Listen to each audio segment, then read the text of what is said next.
we welcome you all. And we welcome you particularly for getting up early this morning to be with us. So give yourselves and your fellow members a round of applause. Thank you so much. We're going to, first of all, we want to start off in prayer, and I want to ask Dr. Woods if he can come and bless this gathering today. Dr. Woods is the executive assistant, is the chief of staff, for the General Baptist Convention for the state of New Jersey, and we're glad to have him represent his president, Dr. Guy Campbell. Amen.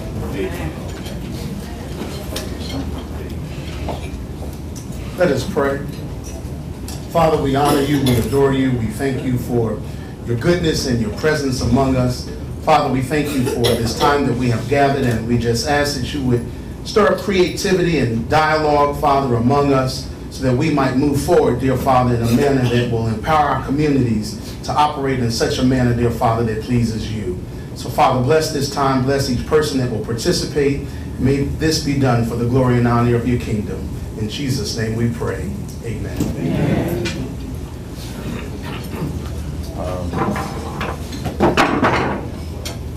We want to begin, first of all, we want to acknowledge a few of our sponsors, and they are Verizon, New Jersey, City National Bank of New Jersey, not Wells Fargo, excuse me. I don't have a listing of all of them, but we will introduce them as time goes on, but certainly we want to be thankful for the people that helped us to bring this event together. Also, I want to make a special acknowledgement to Councilwoman Mildred Crump, who's here with us today. And obviously, people have things to do, and time is of the essence, so we're just going to go ahead and get started. Thank you so much, Mildred Crump, for just being an encourager of the positive community for so many years. In the first year, I should just say, in the first year that we started the magazine, it was Mildred Crump that got together and got a group of people together to honor Gene Wells and myself at the magazine, and certainly encouragement goes far. So we were going to begin with just kind of setting up the spirit of this discussion. We know that there are unique and challenging issues that we face regarding education and higher education in our communities today. On this day, we seek to initiate a conversation that will transcend the political finger-pointing hot-button issues of our times. On this day, we will leave behind the politics of education, the talk about charter schools versus public schools versus voucher programs, and student test scores, teacher evaluations, failing schools, and other headline-grabbing maneuvers. As we see it, higher education is not a runaway train where we're all just hopeless passengers and spectators barreling toward a crash. Yes, there are answers. There are solutions. There is a half-filled glass of hope and opportunity for all. The objective of these discussions is to inspire possibilities for empowerment.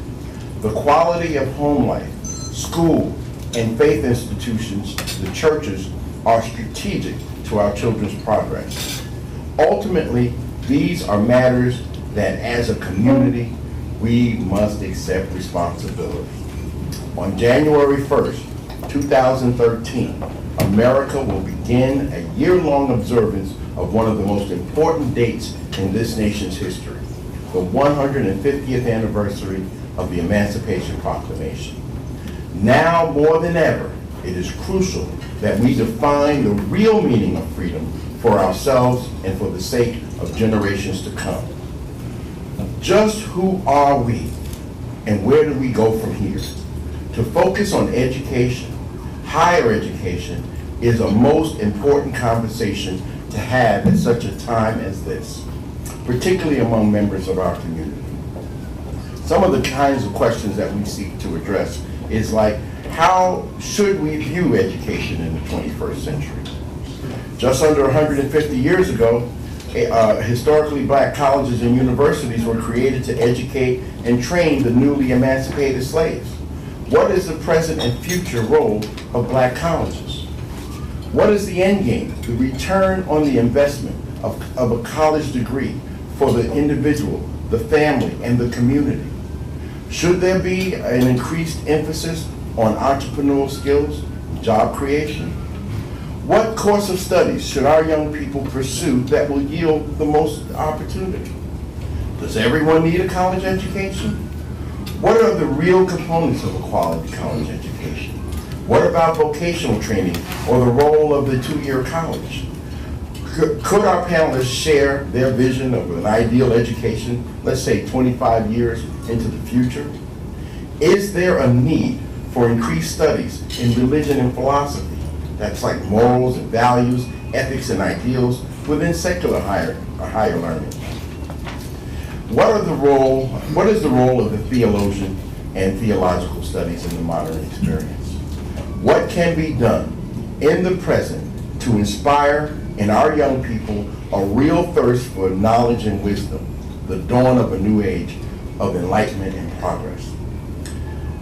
To conclude, our conversation will focus on opportunities and possibilities, a practical and idealistic approach to higher education and the future of learning. Today, we seek to establish a new dialogue, a cohesive philosophy, a life-affirming conversation about the future, a community-building ideal.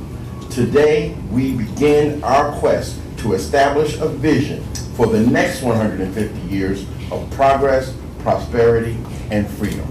So with that, I'm going to hand it over to our moderator, Mr. Richard Roper, who will introduce the panelists, and we'll get on the road. Thank you very much.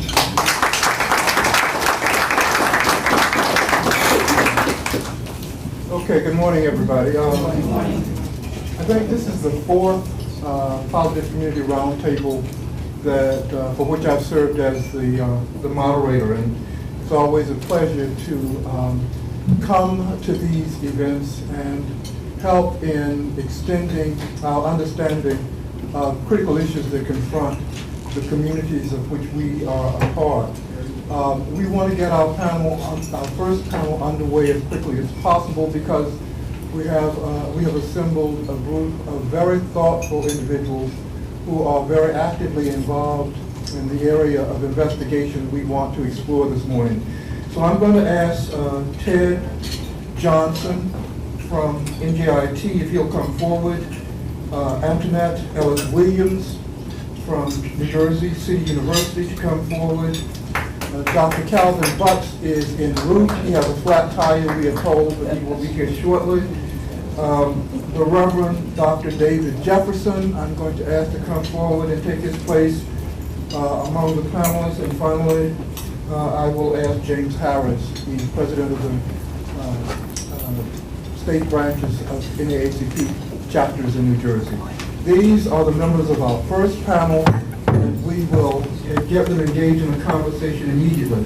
I draw your attention to the program in which each of these individuals' bio is presented. I'm not going to read that because I think everybody in this room can do that for him or herself. So we want to get started because we do have a tight schedule, and we want to get you involved in the conversation that we will have with our panelists as we go forward. I will have the privilege of initiating the conversation by asking the first set of questions, and then we'll open it to the audience to participate. I'm going to ask when we do come to that point, when we get you involved, that when you ask a question, you identify yourself before you ask the question so that our recorder will be able to follow the conversation in a thoughtful way and also make it available to a larger audience. Adrian may have a bit more to say about distribution of information about these sessions before the day is over. So, we've got our panel, and the first question we want to put to them on this issue of higher education in contemporary society, keeping in mind that we've had conversations about secondary education on a consistent basis, but rarely has our community focused on what's going on in higher education and what does that mean, what is going on mean for the members of our community. And one of the questions has to do with an issue that Adrian raised, and that's Is a traditional four-year college education the best investment for today's young people? So we want to look at that question in the context of how we as a community view higher education as an asset for our community. So this initial question that I'd like each of the panelists to take a few minutes to respond to has to do with just what do we as a community think higher education should be providing to our young people? What is it about this asset that has value for our community, and to what extent can we as a community take advantage of that asset? And we're going to begin with Ted Johnson. Good morning. I think the first thing that we as a community have to realize is that the paradigm shifts continually, it never stops. And so 150 years ago, labor, a man's ability to do work, physical labor, was the commodity that guaranteed anyone a living wage, food, sustenance. And in the year 2012, that is still true to some extent, but knowledge now is that commodity. Intelligence, ability to reason, do critical thinking, making decisions, and tough and critical decisions. So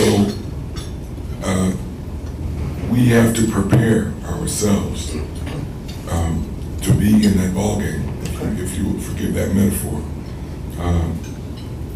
I think high school, 2-year, 4-year, and in many instances, a professional degree are necessary for everyone. And now that depends on what you want out of life. What do you want to do? What do you know? Everybody always asks you what you want to be when you grow up. Well, you don't really know that. But you're going to cheat yourself if you don't start preparing to master knowledge. It may be knowledge in one particular area, or it may just be being a good citizen. But we have to look at how that knowledge is delivered. We talked about not getting into the debate or finger pointing about K through 12 or all these other things that are going on around us. Well, you're going to have to do that, because if you're not prepared by the time you're 18 years old, when you're a grown man or woman, it only gets worse. It only gets more difficult. It doesn't ever get easier to earn and provide and, what I would say, prevail. So I think the acquisition of knowledge, learning how to use it, when to use it, what's it good for, we have to be to prepare our young people. And the other thing is, I think people ought to get to the point where they say to themselves, I'm going to be a continual learner. I'm not just going to go to high school or get a 2-year education and then that's it. As you go through transitions in your life and stages of your life, you have to reinvent yourself to be competitive. We hear all these statistics about the unemployed. I'm sorry, it sounds like maybe it's a little too close. People who have not been able to find a job for 1 year, 2 years, 3 years. And then what do they think the job is going to be like that they find? Do they think that the job that they had is still there waiting for them? No.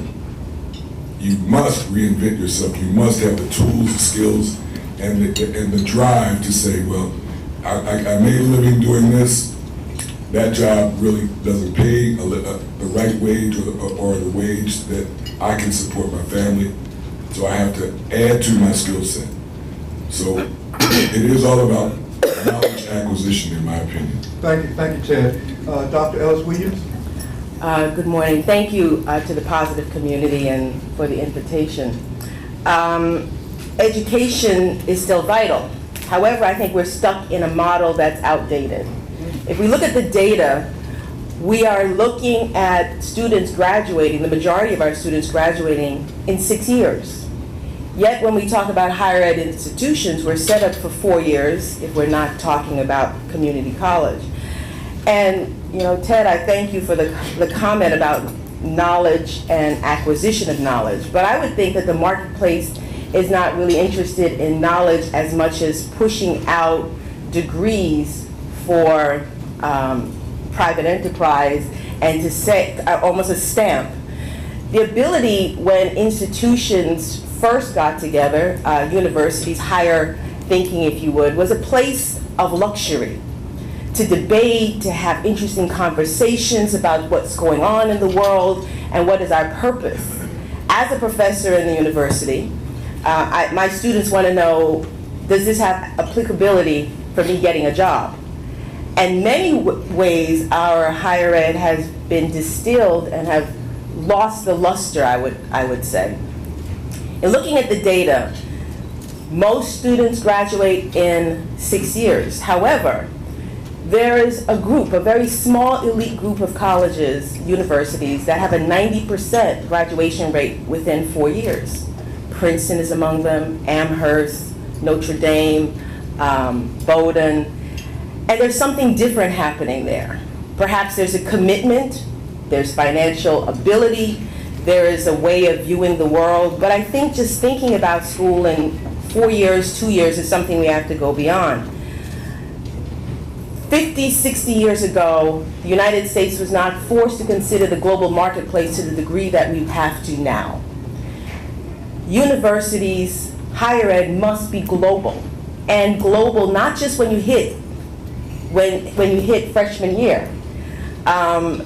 We know this, members of Bethany, we've made a commitment to programs like People to People for our 10, 11, 12-year-olds, and for a church to say this is a mission and a missionary opportunity says a lot about how we view our world. So I think the global connection has to be brought into the conversation and look at it from a diverse perspective. Layer on top of that the issue of gender. Most colleges, you're seeing women in college now, and you are seeing women in some places 70-30, 60-40. What are happening to the men? Is college a place for men? And if it is it really, really geared to preparing them for technology, for engineering? And you know, I'm pushing ahead to some of the things I know that we'll get to talk about, but I do think that we have to think about how prepared our young people will be, but we have to challenge our own stereotypes, our own fears about learning a language. I tell my students in the ideal world, you should know 5 languages. You should know Arabic, and why should you know it? It is a growing political language for our world. We should know Chinese, particularly Mandarin, if you want to participate in the economic development, not just in Newark, but throughout the United States. We should also know French. It is the language of diplomacy. It is a language that's used by the United Nations. We should know English, and what's the last one? And Spanish. Now, if you're interested in great romance, go and throw in Italy in there, and throw in Italian. But I say that to my students who are at a place that's first generation. And I think that we forget that we're dealing with young people who are dealing with the world every minute. They pull out something that's digital, and they're already playing a game with somebody in Istanbul or playing a game with somebody in Texas. So I think our colleges and the view that we have must be expansive and must be flexible. Thank you very much. Reverend Dr. Jefferson, your turn. Well, first of all, good morning, everyone. Good morning. I want to take this opportunity to kind of commend the sponsors and Adrian and the persons who have pulled this together. I think that it is clear to me that we're focused on quality here, not quantity. Not having tons of people, but having a dialogue and having a discussion. Second thing I want to do is do what Adrian did. I want to acknowledge Mildred Crump, the first African-American female who headed, our council here in the city. It's always important for us to not forget progress. So let me say this. I think that and I want to come straight at your question. I don't think that the answer to it is black and white, yea or nay. I think that the answer to the question is the fact that an education is critical, an education is important, and education certainly is the passport to success. But I also believe that we have to focus on the person. A higher education will align with the makeup of some, and in other instances, it is appropriate for persons to take another route based upon their makeup and what their calling in life might be. To try and fit everybody into a square peg is not appropriate. I am from a family of 15, and all but 4 of my parents' kids got a college education. And my parents simply attempted to do 2 things. One, set a tone. And that's the first thing that I think we have to do. We have to set a tone regarding the value and the worth of a good education. There's a powerful passage of scripture in the Bible where indeed when Esau sold his birthright to Jacob, the Bible says, or the scripture says, and Esau despised his birthright. Translation of that is, he did not value the worth of his birthright. We need to establish a setting in our community where there is value and worth as it relates to an education. And not just a higher education, but that needs to be established at an early age with that child in the community where churches, household of faith, sororities, fraternities, everybody need to, at least in our community, set a positive tone that an education is important. An education will help to cultivate the genius of a person based upon what God has created them to be. That it is not always money connected. In so many instances, we say to people, you ought to get an education because you'll make more money. We need to value what God has given us and cultivate that even if it's not connected to money. Money is a byproduct, but the tone that needs to be set is an intellectual tone that says that you want to be all that you can be, and as a result of that, you ought to pursue an education. But for those persons who that may not be their route, it might be vocation. You know, at the end of the day, you can't get an electrician these days. It's hard to get a good plumber. It's hard to get people to do basic things for which there is tons of money in that kind of thing. You know, I try to get an electrician. I have to wait almost for 2 weeks, and I say to myself, where are they? They told me last time the guy was in Florida. It's like, my God, I mean, how can you do all that? I mean, so the money is there too in other spaces other than that. Here's the second thing. Other than tone, I think the second thing is vision. Is vision. We have to start helping individuals, and especially young people, to have a vision of their future. The bigger picture is often important in order for people to connect the dots. There are just a number of instances where I think people struggle with lack of vision. A deeper sense of self, a deeper sense of aspiration, a deeper sense of inspiration, and as a result of that, they struggle because they're in a world that is also global, and they can't connect to those other things. And so I think that one of the things that my parents did for their children, they gave us a sense of tone. Number one, you're going to go to school. It's not a matter of, whether you're going to go. I went to a historical black school, Grambling State University, very proud of it, gave me a fundamentally fantastic education, set me up to graduate from law school, set me up to graduate from MIT, 2 MBAs, and also a seminary degree. So nobody can tell me that historical black schools can't give you a foundation for outstanding education and allow you to do something real fantastic. I know better than that. But my parents set the tone. And so they set the tone, and they also gave me a sense of vision. And I think that model is what we need to embody today. Now, I want to just apologize. I have to leave. Don't want nobody to think I came and ate like we do and then leave. But I have a funeral, and I'm sorry, but I have to leave at some point. Okay.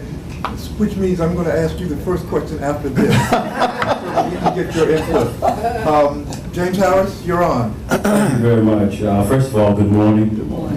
Giving honor and praise to the Almighty for the privilege of being here. Let me thank Positive Community for inviting the NLRSJPart4 to this very important conversation. I'm completing 43 years of employment at Mount State University, second largest university in the state of New Jersey. And Joyce Simmons is going to hand out some information about some of the things that we believe in. What does higher education mean in the African American community? It means a lot. But when you consider only 17% of the African Americans have college degrees, it means a lot to some people. We still have first generation students who have no clue about how to get there. As we sit in a city of 147,000 people, 147,000 black folks, we still have students who don't go to college. Today at Montclair University, the ER program is starting. 125 students, health careers program. I said 125 at a university of 8,500 students. Now, the legislation, when it was created, said that 10% of the freshman class needed to be EOF. But what has happened is the population has grown, resources have not. So we're limited now to, as more minority students are prepared to go to college, the resources to support them is not there. But what is a college degree really? It's a key. If you have a college degree, there are keys there are doors that key will open. If you don't have it, you can't walk in. When you think about the largest employer in the city, school board, Newark School Board, if you have a BA degree, you can get a job. If you don't, you can't be classified as a teacher. University hospital, there are degrees that you must have in order to get employment. But as I traveled to Trenton on Thursday, I passed all those construction projects. Every major road in the state is under construction. And hardly any black folks are working in those highly paid union jobs. So does everyone need to go to college? Absolutely not. But everyone needs to go through some type of training that will prepare them to work. Okay? The unions are very protected. We've been trying to get African Americans into several of the unions. They are not only racially discriminatory, they are gender discriminatory. And we're not even talking about people with disabilities. No chance. My little car didn't start this morning. So I took it up to the place where Volvo fixed cars, and at $95 an hour, I still have to wait 2 weeks before they can get my car fixed. That doesn't require college education, but it's paying very, very well. So the college degree, college education may not be for everyone, but everyone needs to be prepared to do something that's meaningful. In the city with the largest unemployment, one of the highest unemployment in the country, I think we just need to be consistent about modeling, coaching young people that work itself has great value. Because I asked somebody the other day, you know, if you go up to Scotland Road and Central Avenue, you got all those little people standing out there at 6 o'clock in the morning. I asked somebody, have you ever seen a brother standing out there with them? Maybe the brothers went to work. No, the brothers are not going to work, but they're not on the corner looking for work. Because somehow or another we have allowed them to have the notion that going to work is not something that you need to have a passion for, or they've lost hope. And I think one of the things that colleges need to do is to reach out and make access possible. Access is very important. But the conversation on most of the college campuses these days when it comes to our population is not only accessibility, but preparation. Colleges are getting tired of having to remediate students who've already been remediated. Head Start, basic skills, we're losing tolerance to have to pay money again to park the skills that we've already paid for several times. And so we need to be comfortable and get real serious as leaders. Because I look around the room and I'm so impressed with who's in this room. We will make a difference if we choose to accept the baton and run with it. Thank you. Okay, thank you. I think our panelists have gotten us off to a very good start.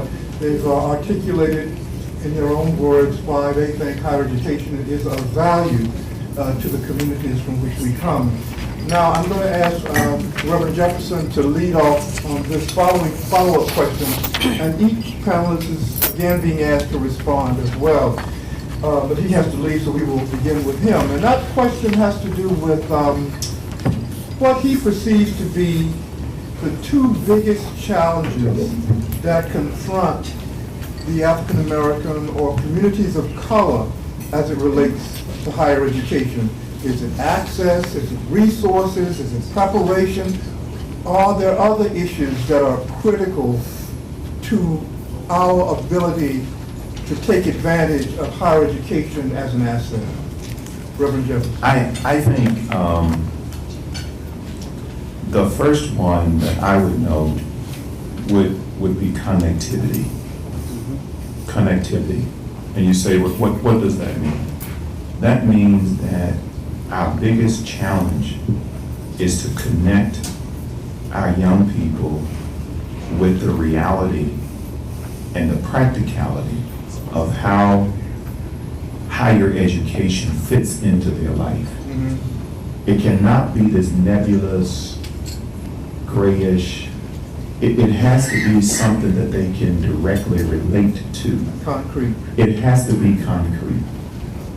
And we struggle to meet them where they are at, let's say, an early age and help them to understand where they need to be. And as a result of that, time is wasted because they only wake up to understand that at a much later time when they have foregone certain opportunities. Mm-hmm. And so connectivity is important, and therefore exposure becomes the key. Exposure becomes the key because you got to get them out of where they are so that they can see the bigger picture. You know, one of the huge issues that I had when I started to major in accounting was when I started to work problems and it was past $2.50. I didn't understand that money like $1 million and $1 billion, and so I kept reading those problems and I'm saying, this can't be. Because I had grown up in an environment where money was real small. And I think individuals, quote, struggle with that. And that's one of the reasons why they relate to the hip hop stuff even more, because it meets them where they are in their community in a practical way. They see the big money and they think that is the path. And what we have to do is help them to overcome that notion. So I think that connectivity is huge, okay? And then I think the second one is them seeing models that relate to that. For example, the models that are lifted up today oftentimes are not the kinds of models that we used to see when we were coming up. They are drowned by the iPod stuff that show individuals who have made it, who don't necessarily go through the channel of a good, strong secondary, education, college, et cetera, et cetera.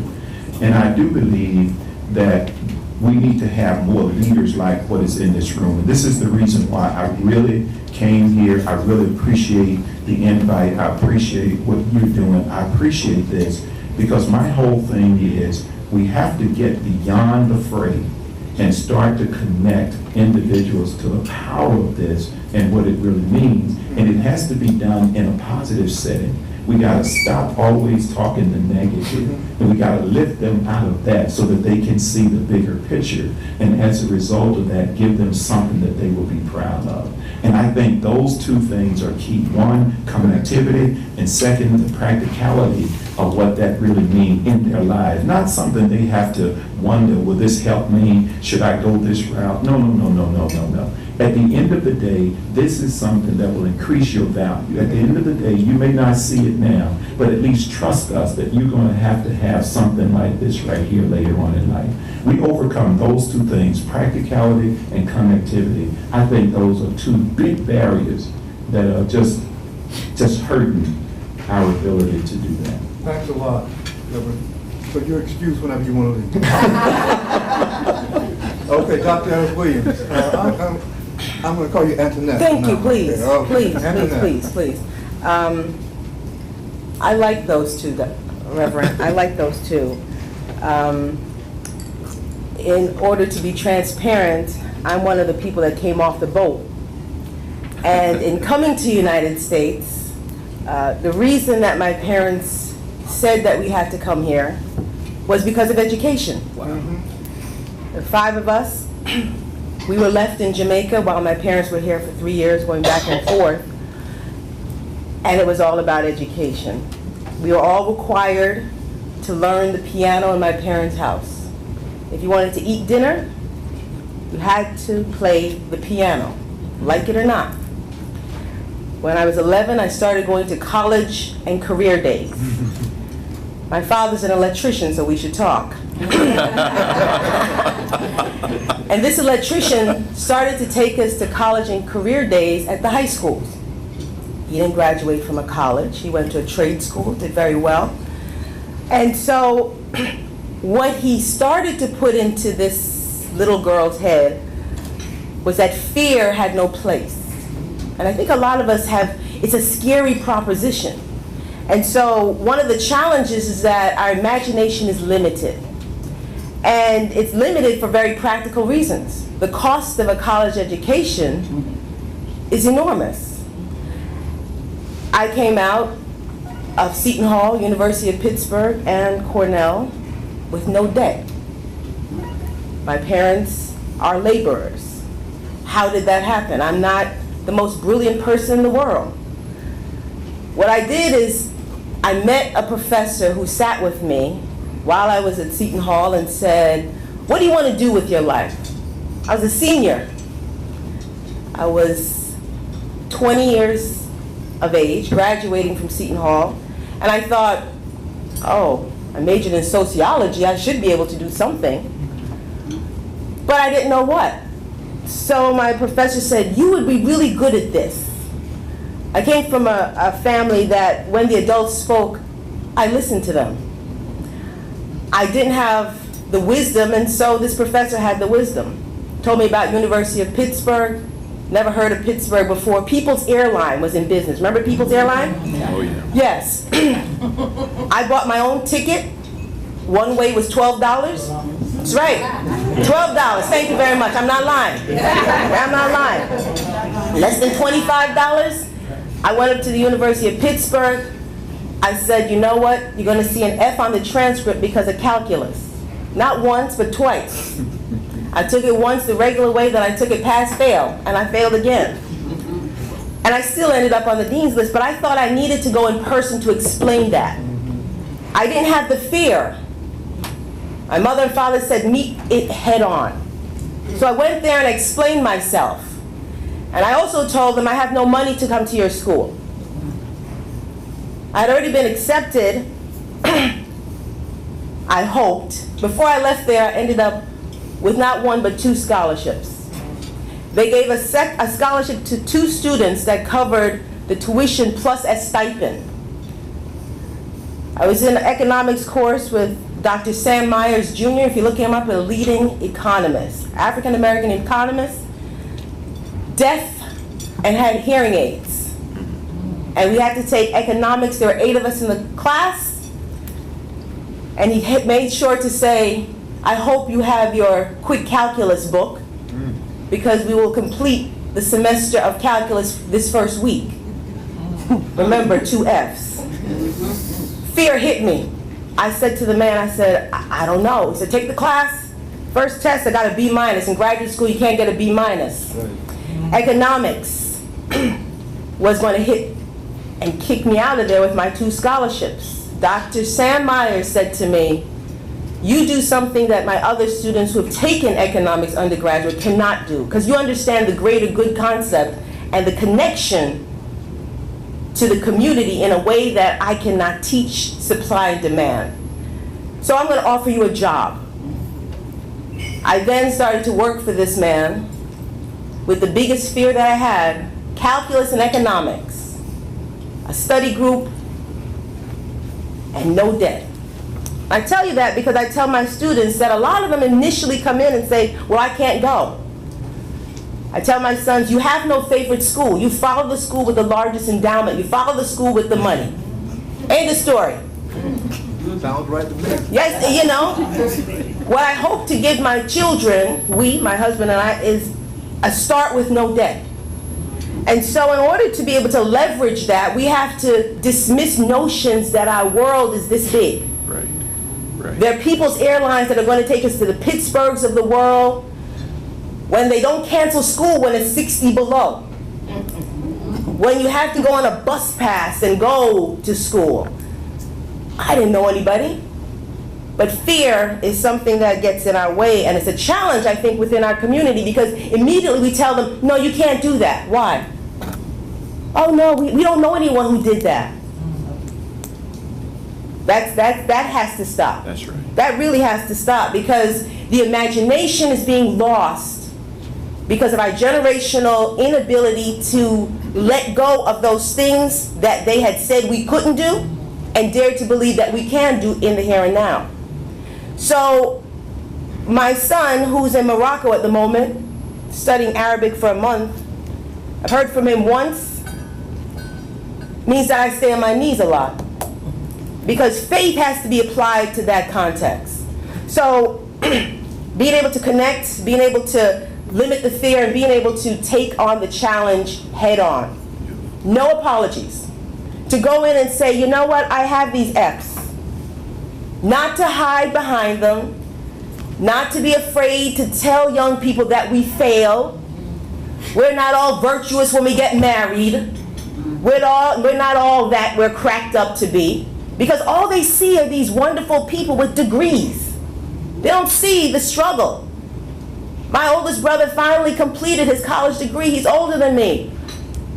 Went through drugs, went through all kinds of things. My mother changed the locks on the door, took a plastic bag and threw his stuff out. And she said, if any one of us open the door and let him back in, we're out on the street. That man is married, and he had to come to his senses years after, almost 30 years after, to say, now I'm ready for college. The timing is the second thing. It's about the fear and the timing. Not always in our time, but in the timing. And you set them up for it. My youngest son said, I'm not going to Morocco. Different child, you cannot put that same model on everybody. Doesn't want to go anywhere, he wants to go downstairs and watch the TV. He wants to read. That's his world. That's it. Thank you. Ted, you're up. Two challenges. I have the question written down. I'm just waiting to let the comments die down because I can't follow that story. So I'm putting in pause, I guess. And I've been scribbling notes as I listen to my fellow panelists talk about what the two challenges are. And I think what I've heard and what my experiences have been lead me to believe that focus and perseverance, and I'm not necessarily sure what order, but I hear of people getting degrees late in life, or because they lost their focus. We all have challenges, and so my story is a little different. I thought I had to grow up and be a man because when I was 18, my father broke my plate. There are people in the room that remember getting food, what do you call these, green stamps and all kinds of stamps when you get gas. Okay, well, one of the gifts that my parents got was a 4-place setting of Melmac dishes. So, you know, we were never allowed to use the Thanksgiving and Christmas dishes. Right. The Melmac dishes were the everyday dishes. So when I was 18, I had a little session where I was a little too grown, I guess you could say, and said some things to my mother and father. And I came home one day and they were eating. And so there was 3 Melmac dishes and cups and everything. And I went and sat in my normal seat and I started looking for my plate. And it was gone. So I asked my mother, I said, is my plate in the refrigerator? She said, no. And she kept eating. Wow. But that's a bad sign when your mother continues to eat. Wow. And nobody's saying anything to you about, well, where's your food, or how are you going to get something to eat? So I'm not going to talk to my brother. He's over there greasy. He was not kidding. And I looked at my father and said, son, I broke your plate. And I said, what do you mean? He said, well, you're 18 now. And we spent 18 years preparing you to be a man and move out and do things for yourself. And I said, well, can I start tonight with just getting some dinner? And we'll work on that tomorrow. And you know, so what I'm saying is, okay, well, carry me one more day, whatever. He was not nasty, but he said, no, you got to learn. So I said, now you can get a paper plate and sit down and join us. You can eat, but what the plate symbolized was, Permanent. I'm not going to provide for you. I've already provided. I taught you. I took you. I showed you. I explained all of those things. So you got to do it for yourself. Now I'm 18. I'm about 6 weeks from graduation and all that. So I said, okay. And I didn't want to argue with Mom, and that wasn't going to do any good at all. And I figured I'd better grab that chicken breast and do the best I could with what I had. So I learned focus at that point. Now, my father died in the spring semester of my sophomore year. So that was only about 2.5 years later. And when the person who you are emulating or you are focused on as being your roadmap or the person who kind of sets the vision that you believe in and you want to accomplish things and prove something to is taken away, you lose that focus. And so I did. And I finished that semester, I dropped out, and then I would do little things. I would go to take a class every now and then. So what am I saying? 40 years later, I have a bachelor's degree from the University of Wisconsin, which is where I'm from. Yes, we have black people in Wisconsin. That's the first thing I want to dispel that myth. There are a few of those out there. I have a master's degree from NJIT, where I worked for 29 years. Much like James, I consider myself the elder statesman of some things, not everything. I know a lot, been there long enough to know where a few of the skeletons are buried. And I have a PhD from Fordham University, which brings me to perseverance. I wasn't going to let anything stop me from getting where I wanted to go. And I didn't always know where that was. But I figured that I didn't know all the answers. So long as I could have a few of the answers to front my way, bluff my way, or actually prove myself, was to have an education. And I like Reverend Jefferson, I've toyed with the idea of going back to school to get an MBA. I wanted to be a lawyer. My father had to drop out of law school when I was born to take care of me. So he never finished. He was in his second year. So I'm thinking now, and to honor him, I may try to go. But we'll see. School is not a joke when you talk about paying for it these days. Even when you work at a university, you have to pay for the courses you take. Now, yes, that's you can smile if you want to. But my sister here said she left left the university with no debt.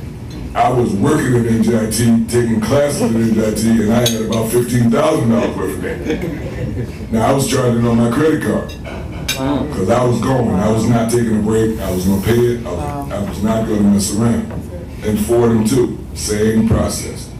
I figured if Spike Lee can make a movie charging on his credit card, I can make my degree paying online. So I think focus on what it is you want, not what it is you see. Yeah.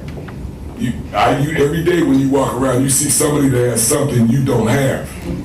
That's not important. So focus on what you want and how you can get there. And perseverance. Never let anything deter you from your goal or the actualization of your dream, whatever it is. There are other challenges, but those are the two that I find are very important. Thanks, Ted.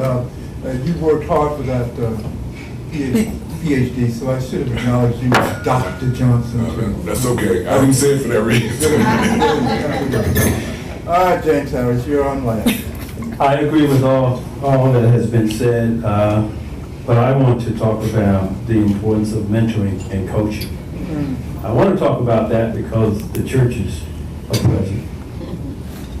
The churches play a major role in building the confidence of young people and older people. And I believe that everybody in this room can think of someone in their life who was a mentor, a coach, who made the difference. And I want us to think about the extent to which we're mentoring and coaching our young people to aspire to where we are, wherever that is. Because I realize that most of us sitting in the room have been privileged enough to get a college degree by hook or crook.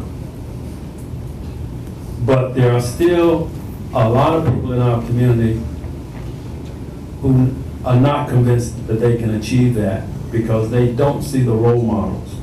When I was at Southside High School in Newark in 1964, I realized I had never met anything other than a teacher, a police officer, fireman, and these are people with degrees. I can't remember meeting a manager until I went to work at Sears. There's one African-American manager. So when you talk about career development, for me, it was like preacher, teachers, parents, sanitation workers, cops, and firemen. That's who I saw. I had no relationship to anything that occurred at the University of Medicine Dentistry. I had no relationship to anything that took place in Prudential because those folks did not walk in my neighborhood, or at least I didn't know they were if they walked. But I also want to spend some time talking about the real critical issue that we need to come to grips with, and that's our African-American males. I handed out a little brochure. If we don't capture the resources and talents of our African-American males, our community is in big trouble. At Spelman, 100% women. At Morehouse, 100% men. At Atlanta Clark, it's 70% female. At the University of Medicine and Dentistry, it is now predominantly female. At NJIT, it's predominantly female. At the University of Medicine and Dentistry, it's primarily female. So what are we saying, what are we about to do? We're about to turn the social economics of the African American community upside down. And the question is, what is happening to our boys? I talk to classroom teachers and they tell me at 5th grade, the boys are not performing to the level of their ability. Any teachers in the room? Are there any teachers in the room? You can testify to this. At the lower level, when you ask the boys to do things, you know they know the answers, but they don't share that information. At Montclair State University, we're admitting students who graduated in the top 10 or 15% of their graduating class, and the boys still only graduate at about 36% after 6 years of full-time study.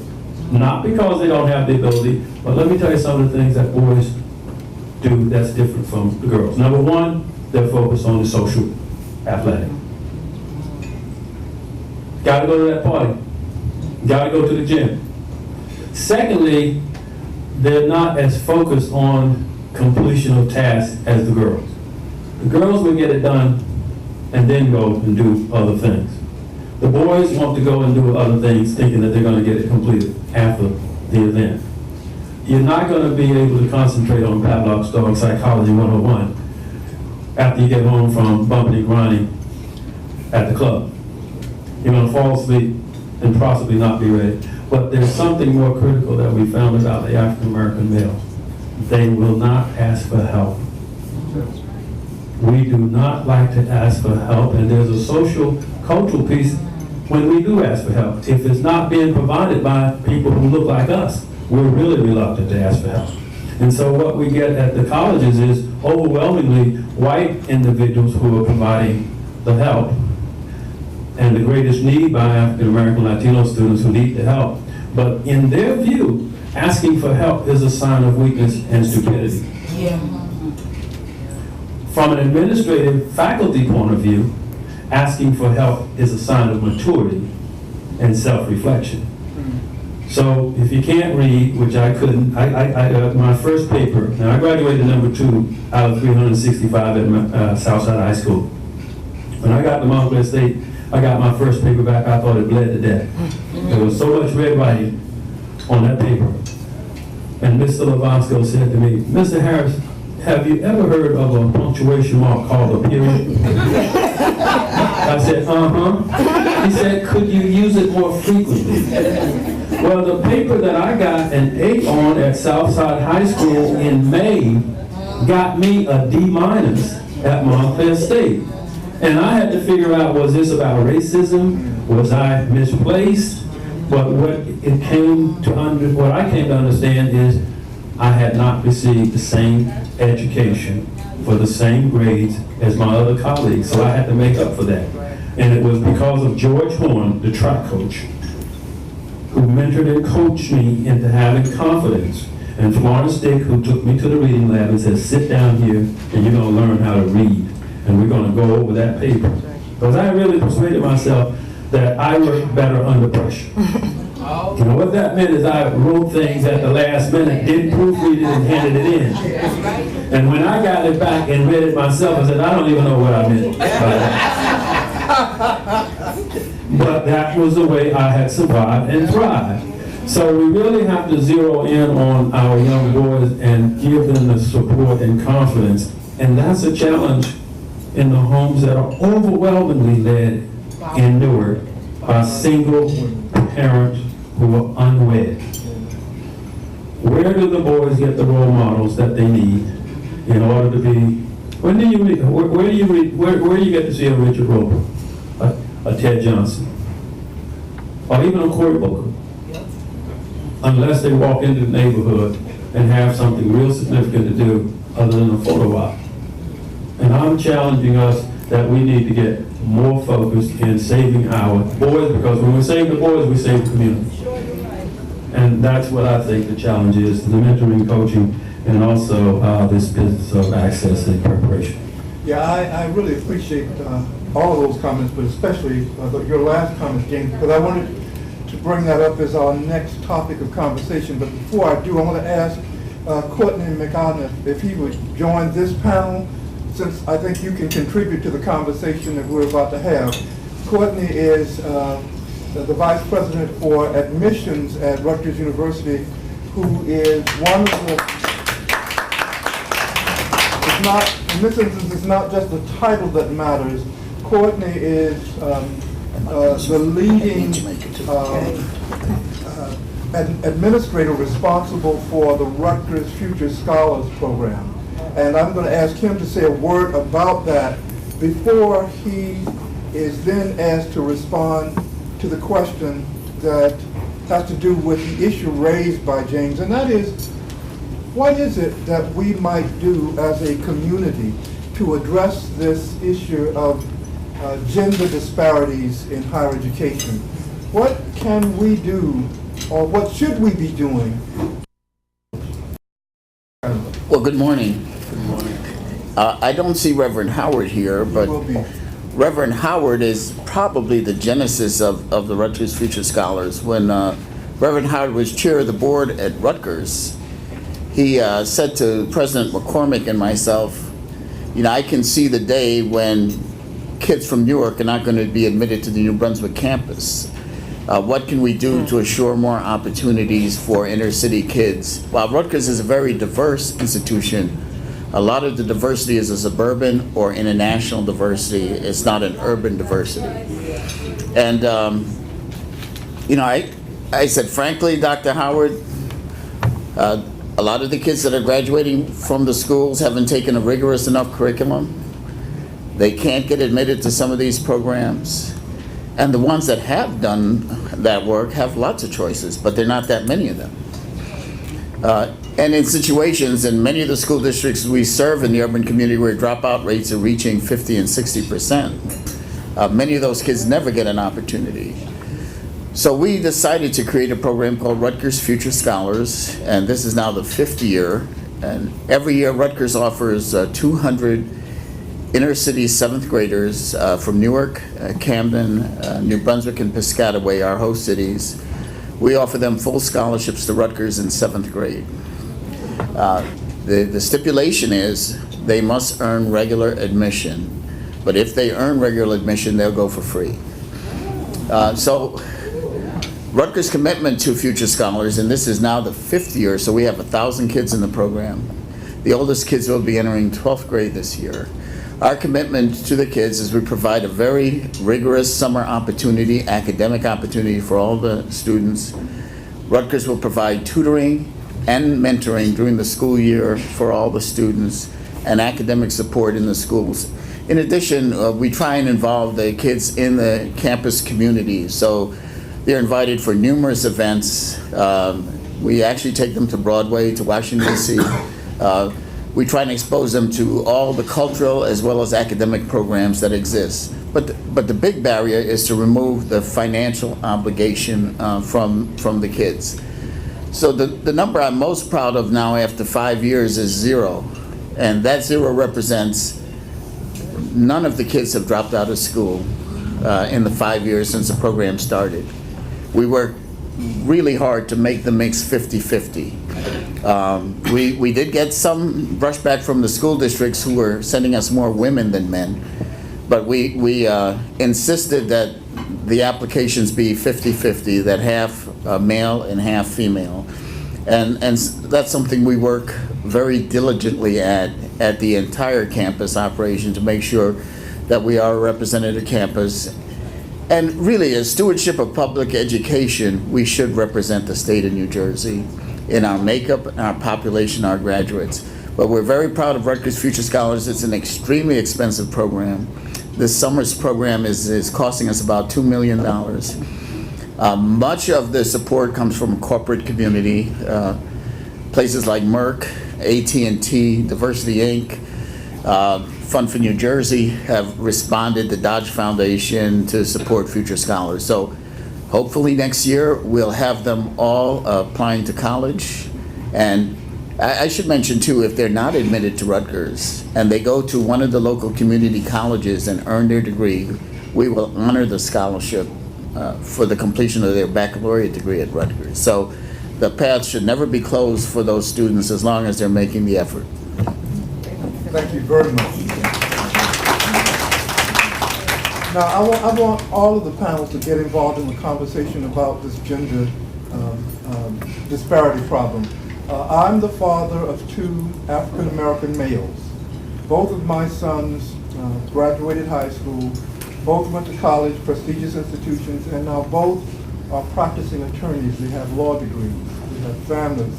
They're successful young men. Antoinette Ellis Williams is the mother of 2 sons. One of her sons is now at Andover. The second son is about to take off for the George School in Pennsylvania. These are going to be very successful young men going forward. But we have assets that a lot of urban parents do not have. And the question is, what we've been able to accomplish with our young men, we would like to see being accomplished by inner city parents, be they single or both parent households. What is it that has to happen to make that happen? And I'm going to ask Ted if he jumped into the fray first. The first Dr. thing. Johnson. Thank you. The first thing that comes to mind is the parable that it takes a village to raise a child. And so I guess rather than looking at it as an expense, you have to look at it as an investment. And so we all have to sacrifice something for the benefit of everyone else. If that is resources, cash money, time, whatever you can give to benefit these young people, it should be a no-brainer. Because each one of them represents a game changer. These people coming up that are in junior high and high school right now, they're the ones that are going to take all of the innovation, all of the technology, all of the things that we now are used to the next level. So we have to invest in their future. We have to invest in their experiences. And we have to invest in them as people, spiritually, in any possible way. You're asking me mechanically how to do that, I'm not sure. But I can tell you that I was a Boy Scout. I was an Eagle Scout for a little while. Those are the things that I'm talking about. When you see a group of young men standing on the corner, it's because no one reached out to them and put them in a place where they could do something constructive. So they're going to go and do the things that are easiest. I can't tell you how much time I spent on the playground playing basketball when I was coming up. But that was only after I did my homework. I couldn't just go whenever I wanted to go. I was accountable. So we have to provide some structure for our young men and women and invest our resources, our community resources, ourselves. If you see these young people, talk to them, tell them that this is not the way that you're going to get to accomplish all the things that you talk about accomplishing. And thank you. And Antoinette? I think that, use the word village, I would use the word triangulation. Our young boys love their mothers. Yes. They love their mothers. Why do I say that? They are filling a vacuum that their fathers left. And their fathers trying to fill a vacuum that their fathers left. Boys love their mothers. And we thank those mothers who are doing it alone and doing it with their church, because they're producing some great men who are leaders. One happens to be our pastor, raised by many, right? So one of the things is the identification of what it means to be a man. You have to be a provider. And so the economic situation in the urban community must be addressed. Without jobs and without legitimate income, someone has to bring income into the house. So these other markets are created in order to produce the economics. I think back when I first started to teach at Monmouth College at the time, I had a young Latino fellow, and he wasn't doing so well. Single household, blah, blah, blah. And I said, do you understand you got a D? He said, to me, that's success. I said, tell me why. He said, every weekend I go home and I gotta make sure that I have my gun because I got a sling, and I have to make sure that I have to be ready to beat the man that my mother calls her boyfriend because he beats her. And so my definition of success was very different. I said, oh, you need to get a B. He said, do you understand? I didn't fail. And that woke me up. Our definitions have to be readjusted. So I understood that I needed not to just work with him as a student. I had to work with the criminal justice system. I had to work with the economic market that he is also working with, and also the community groups. All of those groups have to come together to understand the situation within that community. We can't just say, they're bad guys. I grew up in a suburban household, but I had 4 brothers. 2 of them didn't graduate until later. One did, and one still hasn't graduated, doing very well, had a father there. And my brother will tell you, as soon as I got money working, I made some decisions that wasn't necessarily the best. Society expects men to be men. And until we start addressing the definition of manhood in a complex way, and unfortunately, I think about this and think about 2 weeks ago when my son had a meeting with a man, and all the boys got together, and he said one of the things that he was told by this leader in the community, boys don't cry. And I was broken. And we said, what did you guys say? We just looked at him like he was dumb. Now here's somebody who is an ex-professional athlete who wants him to stand up and be strong, but what he told our sons, do not explore the humanity that you have. So my students now do not seek out the males on campus to be mentored by, and I'm glad they do that. They come to me. I say, why are you coming to me? He said, I don't know, we could kind of relax because we don't have to deal with that other stuff. So when I sit here and I can't read, you're not going to beat me up because I'm not a good man. That's right. And so, we're beating them up when they're strong. We're telling them to be good boys, take care of their mothers, so they're slinging on the corner to be able to do that. They want a family, so they make up another family. The void must be created, the void must be filled with economic opportunities, not only for them, but for their fathers. Colleges have to think differently.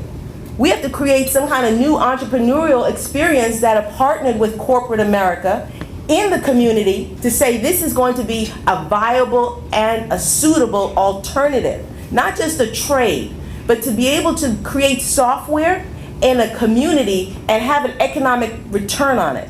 I think sometimes we wait to give students scholarships, and we should think about how we can reward their ingenuity in the marketplace right now. The here and now can be created at 15 and 16, because some of them have some ideas to do incredible things. And if Merck got a hold of that idea with some investment of $10,000 for a young person to then be able to leverage it and to have a trademark with Merck, you're talking about a mind-blowing transformation, and manhood is preserved, the family is able to develop in a new way. So I think we have to shake off some of those traditions that patriarchy puts before us, and we have to examine it in a fresh way and say, you know what? Deal honestly with them. Deal honestly with them. Thank you. We're running out of time before we get our guests involved in the conversation, but I do want to give James a minute to respond, and Courtney a minute to respond as well. In order for us to address the gender disparity, I think we need to focus on some groups. Number one, we got to talk to parents about what education really is all about, what college is all about. We also need to talk to coaches. As an athlete and a coach, we have a relationship that's special. What coaches tell runners and athletes to do, they generally listen while they're off the team. So there's an influence there, and the boys are deeply involved. We need to talk to guidance counselors, because sometimes guidance counselors are not as informed as they need to be and not as encouraging as they need to be. We've got to have a conversation in the churches.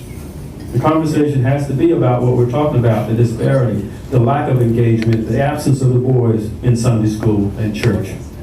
We really, and this may be out of different for some folks, we got to talk to the males who are in prison. Amen. They have aspirations for their sons, and we need to help them to influence those young boys that are not in prison or not going to juvenile, because they can have an influence. And we got to talk to the gang members. Don't leave the gang members out, because gang members have influence. At this point, I want Tom Puryear to stand. Tom is the co-chair of our state education committee. We've been dealing with this for a while. He's also the president. All NAACP is stand, because I want people to understand that the NAACP has been deeply involved in this conversation about higher education and education for a long time. So please reach out to these folks, and I think Joyce, join us, because we have 103 years of history. But I want to finish with this. If we, those of us in the room, don't take this on as a personal agenda item, it's not going to happen. Because everybody's waiting for everybody else to do what we want to happen.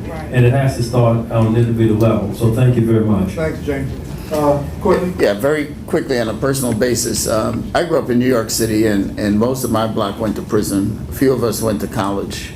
The distinguishing factor was fear of my mother.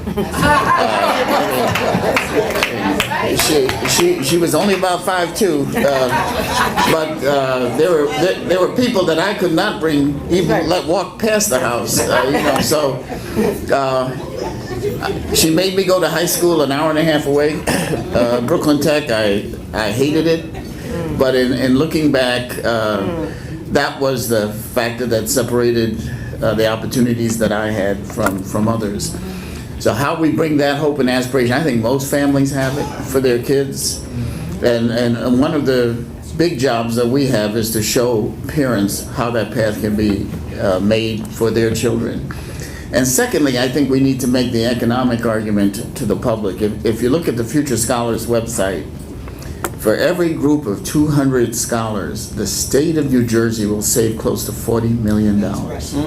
You know, it's a no-brainer. The fact that if they drop out of high school, almost half the males end up in jail at a cost of about $45,000 a year to the state that we all pay.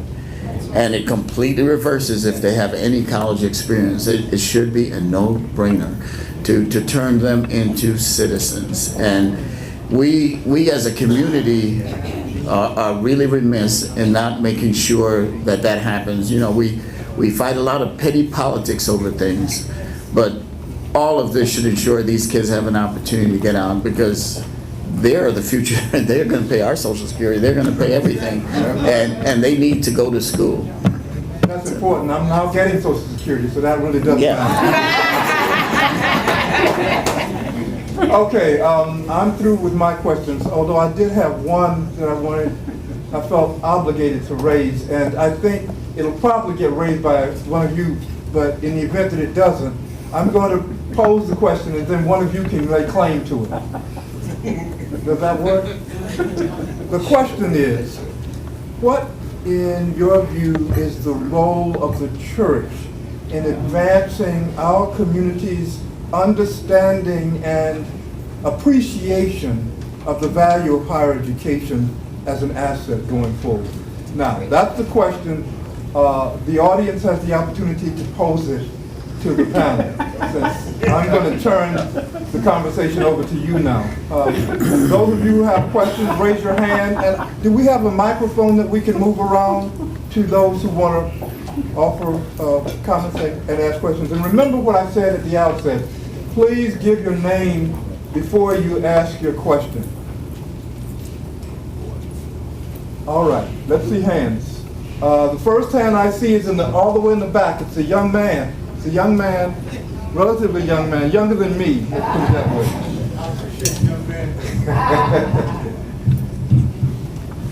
I should say that Dr. Butts has arrived, but we felt it would be unfair to have him participate on this panel since the presentations have been made and we're now into the question and answer period. We're going to add him to the next panel as soon as this one is over. The questioner, your name? Good morning. My name is Mike Robbins. My question, and it's a nice crowd this evening, and I think I can get a really good some insight on this issue. In our school systems, we offer at taxpayer expense ESL programs where we offer English as a second language at no cost to students. I'm just curious where the disconnect came in. This is a little feedback. Why aren't we doing that in the opposite direction? The young lady earlier spoke about the role of language in our global situation.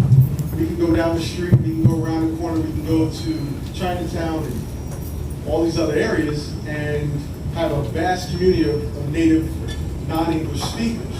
Why aren't we actively and aggressively bringing individuals who will be willing to teach, probably at a very reasonable rate, into our communities, which would allow our community to have access to all these various markets, jobs and otherwise? Okay, all right, thank you. The question is, why have we not focused more attention on providing training in language arts for our kids, that is being exposed to other languages that might make them more marketable and perhaps more active citizens of the world?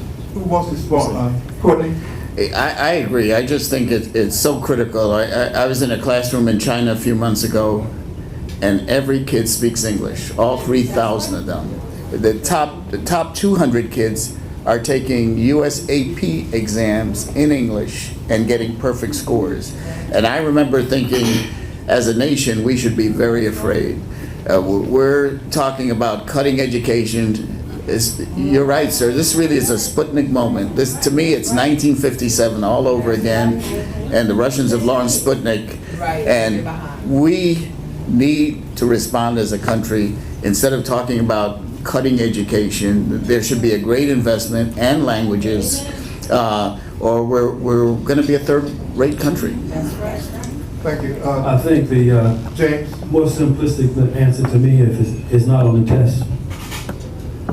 Public schools are teaching what's on the test, okay? And the question really is, what else are we willing to demand that schools do for our community?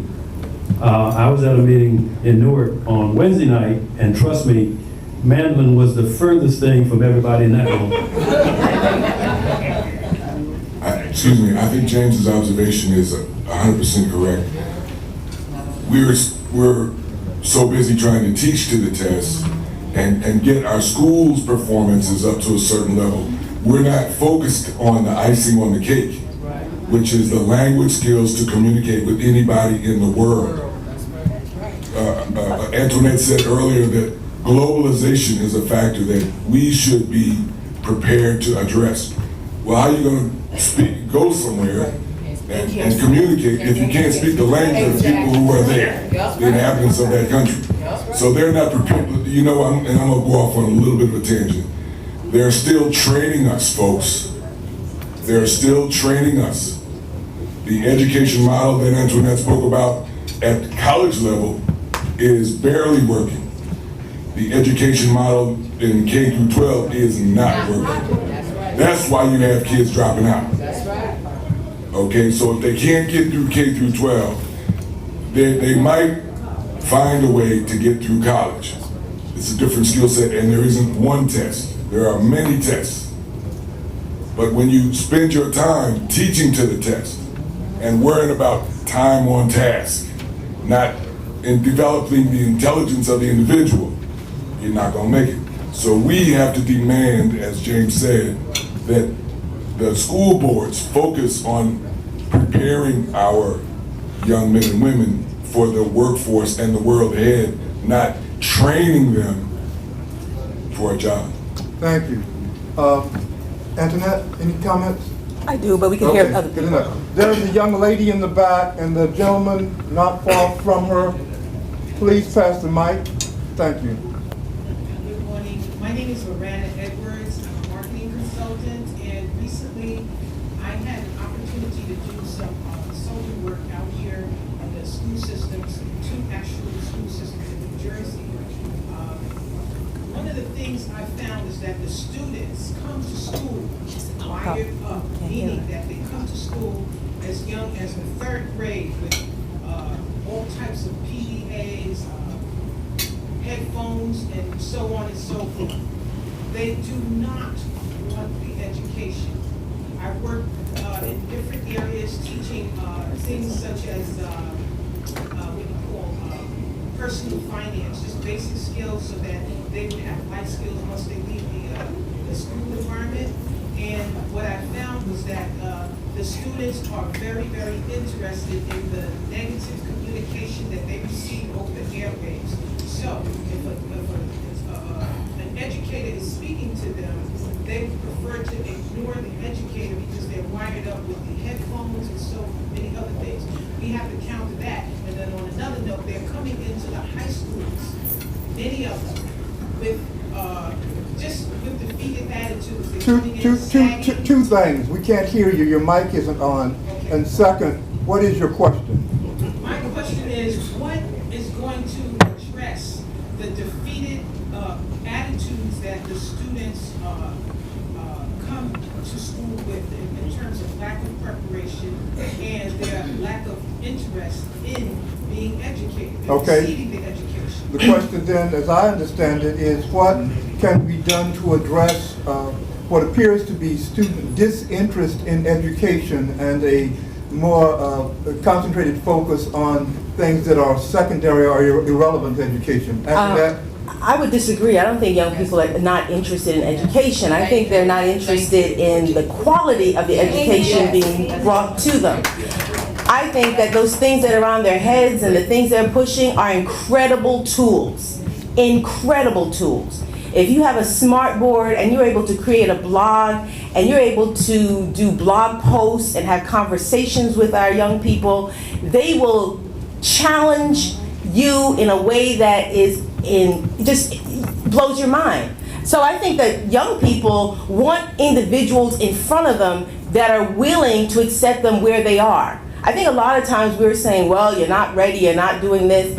They're shutting out because we're not open to who they are. And so I know that universities and public schools and other schools are looking to use the medium before. I had a retreat at my house with my colleagues yesterday for 8 hours, and we were talking and sharing our materials at the college level of how to do this better. And one of our colleagues shared her blog and how students are engaged in a way that just, it was lovely. It was lovely to see. The writing was better on the blog as opposed to their writing with a paper. And so we have to now think about what we ask our students to do. And I think that pedagogy has to evolve simultaneously with the instruments that are available. We do not become slaves to them. And I think we must be open, but there are vehicles that are there for us. And bringing in young people to show us how to use them and how to use them where they can get it, I think will help us, not just at college, but it really will help us. And we have all of those things, but there are rules involved. There are rules to engagement. I think it's been 2 years now, Reverend Howard, that our we has been broken in the house. And our son said, well, what are we going to do? I said, nothing. We don't do anything. There is no we. We have no gaming system. We have nothing like that. We go to Barnes and Nobles and we buy real books. And so our son said, well, if we invite our friends over, what will they do? I said, you have each other. So last week, he invited his entire class over. They sat on the porch. Nobody had something stuck in their head. Nobody was doing this. And they asked that the 4 hours become 6 hours, become 8 hours. I couldn't throw those Negroes out my house. And we didn't do a tech or a beat, but I participated where they were. So when they did their little sexy dance, I didn't say, oh, girls, you're doing the sexy dance. I said, no, you're doing it wrong, girls. Do it this way. But it was a way that they saw was different. And I think sometimes we're speaking at them, and we're not speaking with them. And we're not listening. And so I'm challenged to take my notions of what I think is right and wrong and flip it. Yes. Because Che will tell me, you live with a 13-year-old called Che, he will tell you the truth. Yes. Thank you. Anybody else want to jump in with a response to that question? I think Ted first and then James. I just heard a word, you listening. The older I get, and no, I'm not hard of hearing, I'm hard of thinking. You know, your arteries harden, and all of these other things as you get old, harden and stiffen, and you got rheumatism and datatism and whatever else. And what I realize about me in particular is I don't have a lot of patience. I'm admitting all my faults in front of people that I don't know, so this is kind of scary. But what I'm also telling you is that old folks have to listen to young folks. Yes. We don't know it all. We know a lot. We've been places, we've done things, all of that. But it's their world now. This is the realization that I have to come to. My days are few, they're numbered. Their days, if they live right, are just getting started. So I have to listen. I'm in a position of authority. I'm in a position to make change, to deliver change. If I don't know what they need, because I'm not listening, I'm not going to deliver something that's relevant to them. When they don't see that connection, they don't listen. I don't blame them. Now, as far as showing me your drawers when you walk down the street. That's right. And all that, I don't like that. I'm never going to appreciate that. That's right. But it's too late for me as not a member of their family to correct that. So as I say, I take them where they are. I don't try to change them. I try to listen to them and develop some mutuality of connection. And I mean, that's... Thank you. I think our challenge is to connect the technology that our young people have now embraced and live with every day with the wisdom that we have about how it can work. When Beyonce sells out every show at the Revel with less than a bathing suit in front of the crowd, the young people are listening to that. When LeBron James, as a non-college graduate, is the MVP, they listen to what that is all about. And some of us didn't care about Beyonce nor LeBron, but the young people are into it 24/7. And when I say 24/7, they don't turn their cell phones off. So we can't resist the technology, but we need to have a more conscious effort to try to interact with it and connect it with the young people. Most of us, the biggest divide that I can imagine in recent history is the music divide. Most of us could not recite a single song that most of the hip hop artists sing. And most of the young people know all of them. But they still dance to the classic rhythm and blues when it comes on.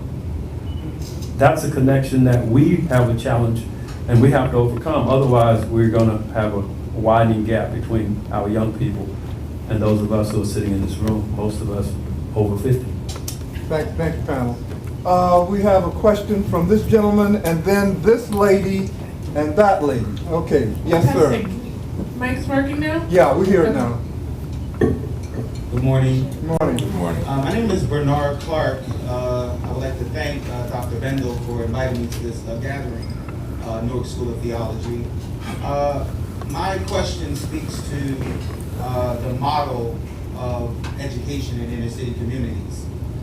There's two books I would like to mention as I approach this question, but the first text was written by a scholar named Robert Fulghum. It was called All I Really Needed to Know I Learned in Kindergarten.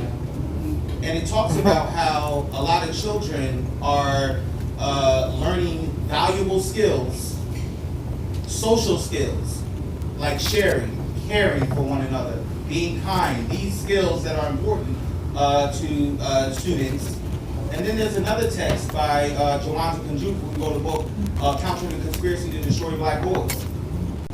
How do we, if you agree, change the model of education so that we are addressing specific needs of young African American boys to pretty much cut that pipeline to prison? Okay, Dr. Ted, then Dr. Ellis, we. I was on the Newark School Board, and maybe I shouldn't say that, but I was appointed many years ago. I know it was a takeover district. Somebody left the district, and I was appointed to fill out their term. And so I learned a lot about the process of educating children. And what I said a minute ago was that the model doesn't work, and I stick to that. I think the way it's constructed now is it's still built on the agrarian process of growing crops, having your children home during the summer to pick and plant. I don't know why, when our kids are, as we say, wired 24/7, they got 12 weeks off from school. They got 12 weeks to unlearn all the stuff that you just spent 180 days trying to get them to learn. I do not understand. However, I like it. I liked having that time off when I was a kid. So we have to fix the system in terms of the length of day, the length of semester. To me, all of this idle time is nothing. It's not doing anything but pushing our kids further behind children from other countries. So you have to work with the unions and work with everybody else to make them understand that we don't need 12 weeks off during the summer. We need to have our kids spend more time in school under structured learning environments, positive learning environments, to accomplish what they need to accomplish. Thank you. I would think that the conspiracy notion, many of us have bought into it because we participate in the conspiracy. Our expectations with our children has dropped. That's a conspiracy that we don't want to talk about. Well, you know, they can't do the work. Well, you know, boys will be boys. Well, you know, they just got to show off a little bit. That participates in the destruction of not just the individual, but the identity collectively of the community. So our willingness to sabotage is subconscious, but it still nonetheless exists.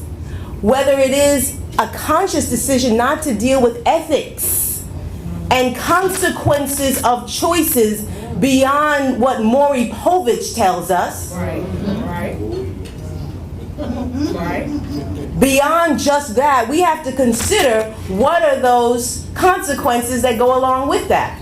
And so I think that many of us are imprisoned ourselves. Yes. So the imprisonment isn't just that building where they go off to. We now give them barbecues when they come out. It's part of what we think is a good thing. Yeah. We high five them, we give them some kind of celebration at church, you know.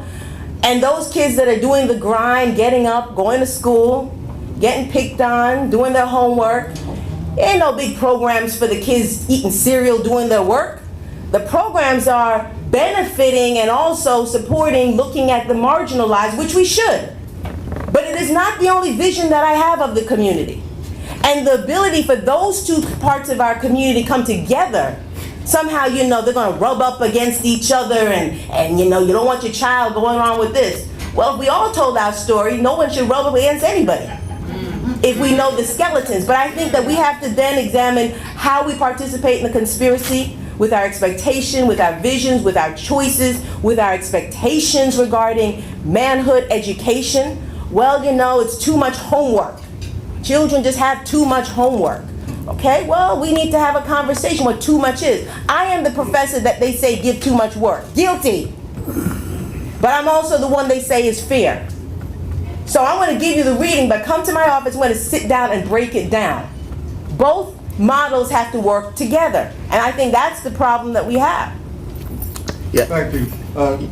Courtney? I couldn't agree more. If I were to sum it up in one statement, you know, if you set your goals low enough, you'll never be disappointed. That's right. And we have allowed a whole generation of kids to set these goals at this level when we should be setting the expectation. Absolutely. And I've certainly seen this in the future scholars. As soon as we start calling these kids scholars, Yes.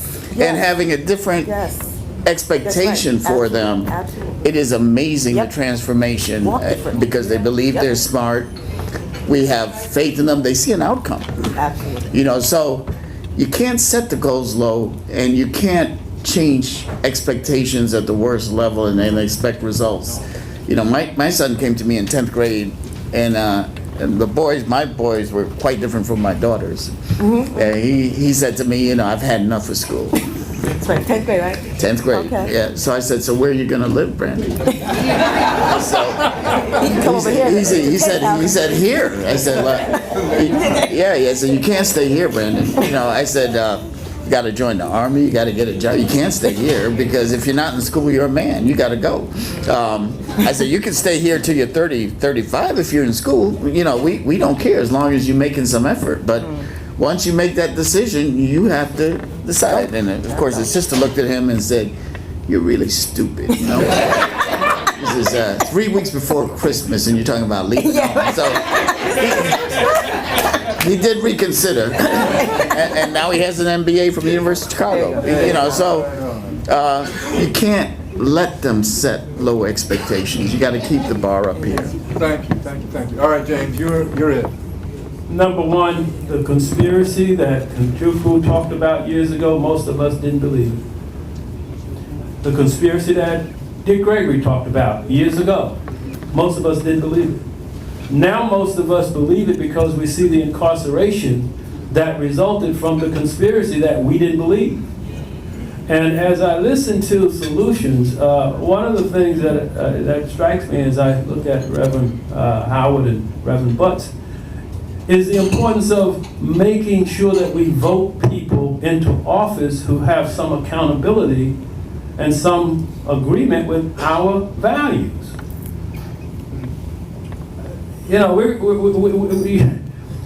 I heard, it's painful to me to watch these school board elections in Newark, where almost $1 billion is spent. But when you see the candidates and who's supporting the candidates, you realize that it's about money and not the interest of the children. But even with all of that, with a bunch of candidates, a very small number of people, you get elected to the Newark School Board with 146,000 black folks with less than 5,000 votes. to spend $1 billion. And we've got a bigger challenge, and we're going to see it, because I was in Trenton the other day. And let me tell you, some of those folks don't care, don't know, and will not vote the interests of poor African Americans and Latino and urban people in this state. And I wonder if we're going to wake up early enough so that we go back to the polls in November and at least vote for a person who gave us hope. Hope 4 years ago. And my fear is not that you're going to change parties.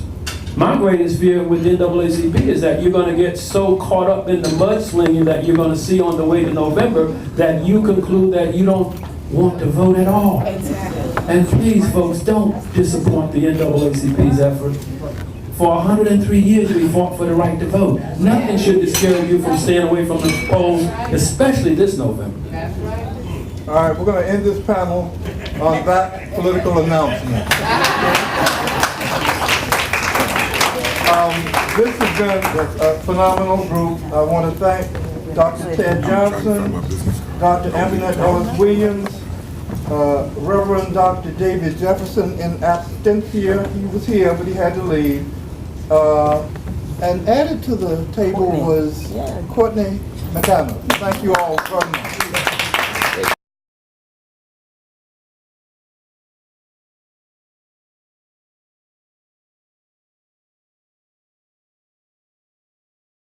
Okay, so thank you so much for participating today. I just wanted to ask you a few questions regarding your participation and your input today.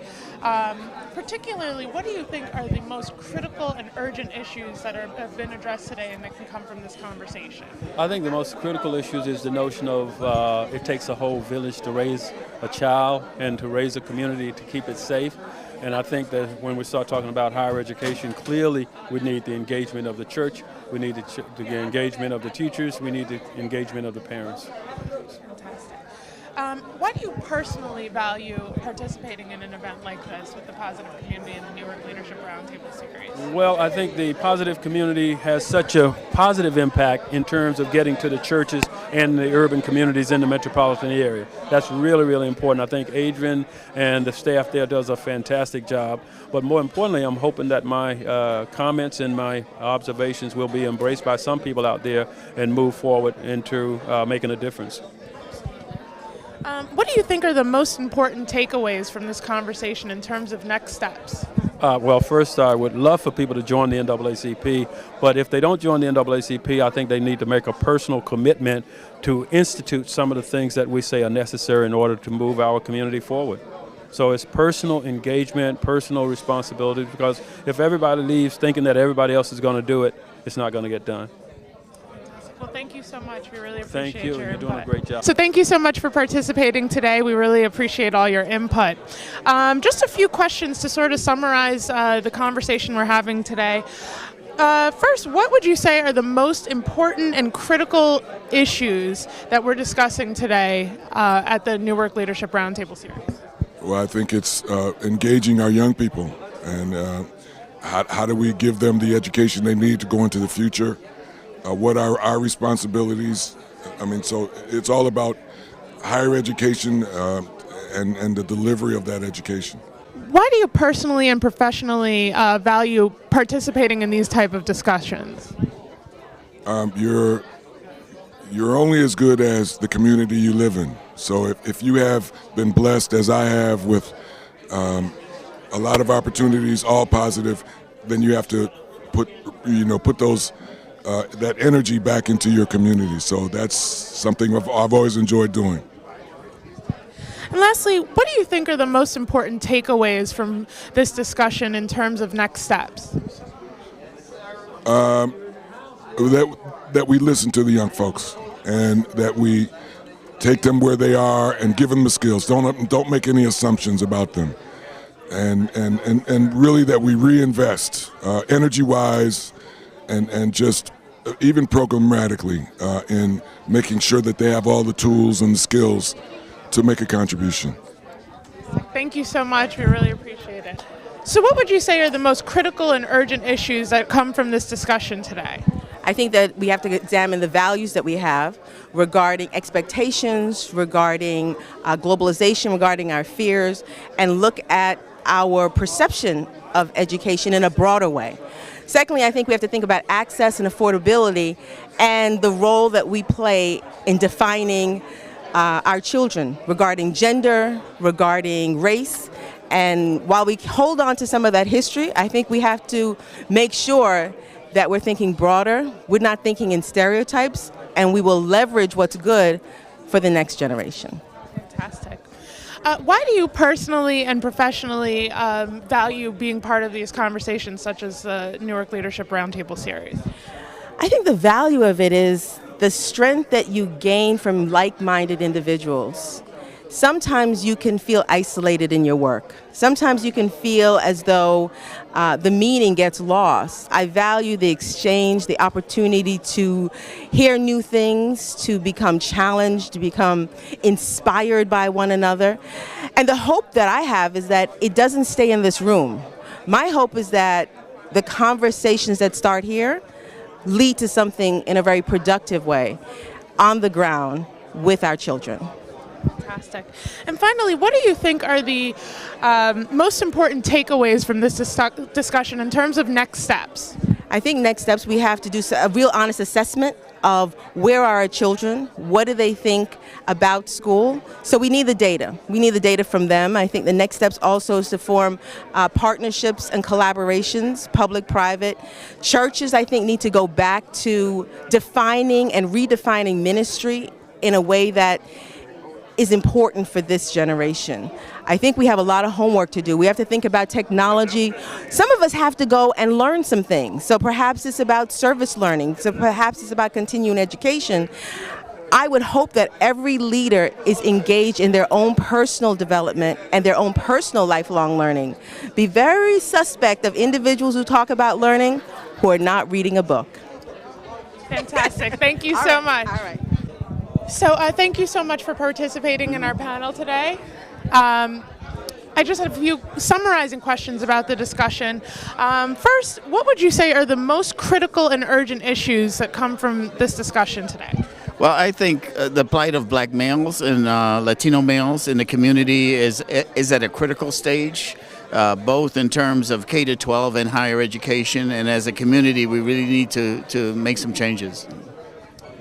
Why do you personally and professionally value participating in these type of discussions? Well, I think it's critical. First, I learn a lot by coming out to these discussions and hearing opinions and meeting people that may share different viewpoints from myself, and also to let them know of opportunities or things that we're doing that might interest or might involve the community. What do you think are the most important takeaways in terms of next steps from a discussion like today?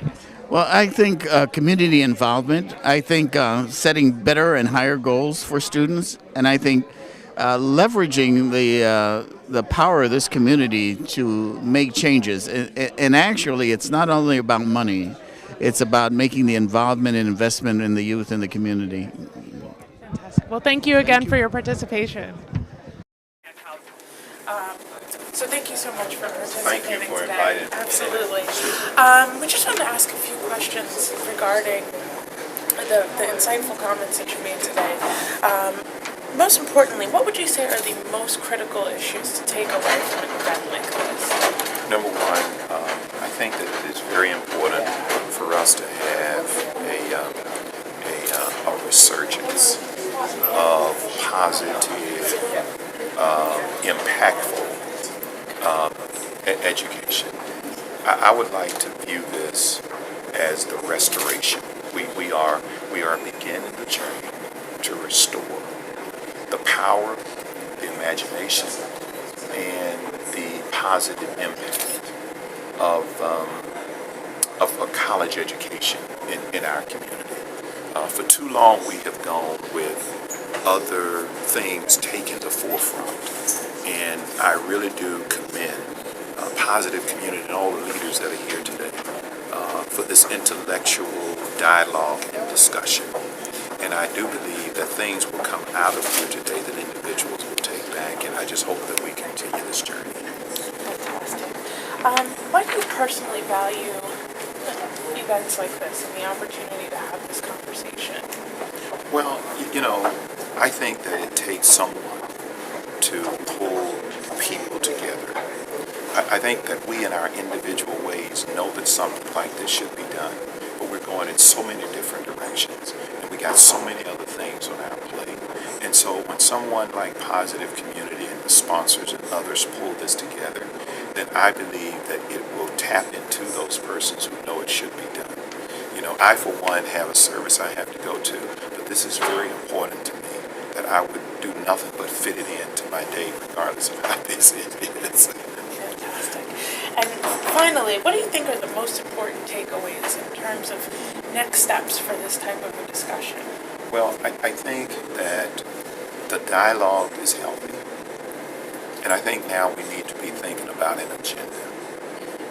I like to go from discussion to, of course, back and forth dialogue, and then the development of an agenda that lay out specific priorities that then continue to galvanize and get some level of solidarity so that individuals then are really kind of impacting some things. I just think that it is also important for us to work more on getting young people to tap into the inner self, to know their value, their worth, but to also understand what God has created them to be. I think we need to ignite that fire. I think that we need to help them discover who they are and what they want to be, etc., etc. And then also make sure then that knowing how to get to where you want to go, a good education is required in order for that to come about.